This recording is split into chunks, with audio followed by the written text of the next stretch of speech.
Hello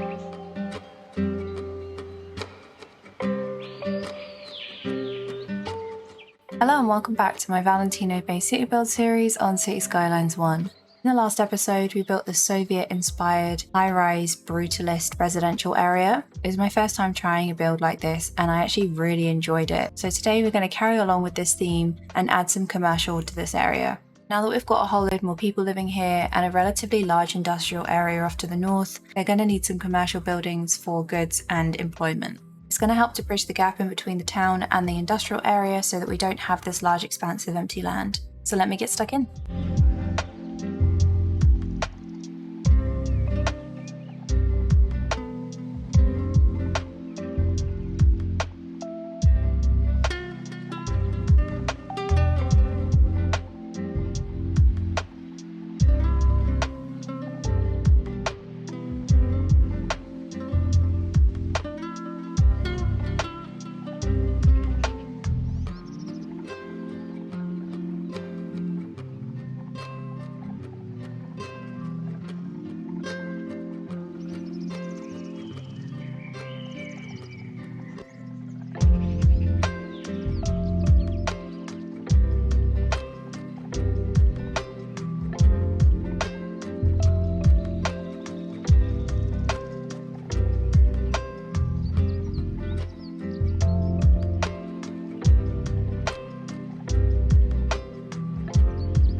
Okay, so here is the start of the commercial area for this district. I didn't want to go too heavy with the assets and use up all of this space because I do have plans to put some other things here like healthcare, but this should be a good start. Supermarket asset from the workshop employs a huge amount of people and I think it fits perfectly with the vibe of this district.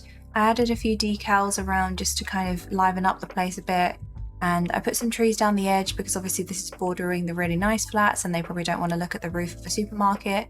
So there is some parking spaces out the front, a couple of car parks around the back. I also put some shopping carts around the back here and kind of made them look really messy, left some around the car park, like in the middle of the road and up by the back of the shop, because we all know how terrible people are with putting their shopping carts back, and I feel like this is the kind of area where people won't care about that as much, so I tried to get it to look a little bit messy. And then I also made a little staff car park down the side with a barrier. It said that these parking spaces were functional, but I haven't seen anyone actually park here yet, so I put some props in just in case. And there's a little pathway that goes down to the front of the shop here. Over here is some commercial assets from the workshop. These were perfect for the vibe of this district. They are so grubby and run down. And there's graffiti on the roof up here, which is a great little detail. And they employ a fair amount of people as well, but not as much as you'd think. So I kind of squished four together here and made a little service road down the back with these ground decals and more barriers. because the shop is kind of open on the back. I got the idea that trucks would probably come down here and then offload in these little bits here. And I also used a fence to kind of block this off from the rest of this area because there's two vanilla assets here. This is a commercial and this is an office. Now we do have some people in this district who are highly educated, so they are going to need an office to work in. But these, I think, go really well with the vibe of this district. They're very ugly buildings in my opinion, and I would never normally use them, but I thought they went quite well here. And then up the back here is something that I don't really use very often. I think I've only used it like once or twice in the entire time that I've been playing this game. It's the television station unique building from the High Tech Buildings DLC. I really like how it's got these bridges over the car parks and it looks like you can access it on two different sides. Again, it's not something that I would use very often, but I think it blends in so well in this district and kind of bridges the gap between the residential side and the industrial side of this area. Let me know what you think of today's build in the comments. There's going to be a lot more commercial going to this district, but the other stuff is going to take quite a different form and I don't want to spoil anything just yet, so I will leave that for you to find out in the future. Make sure to check out my Paloma Valley Let's Play series as well if you're enjoying this one. I recently restarted the series after 9 months of not playing it because I thought I'd broke the city, but luckily everything's fine, everything still works, and the next episode will be episode 20. As always, make sure to check out my socials for extra footage from this series as well as my personal builds, and you might even get a sneak peek at what's coming next. Anyway, thank you so much for watching, and I'll see you in the next one.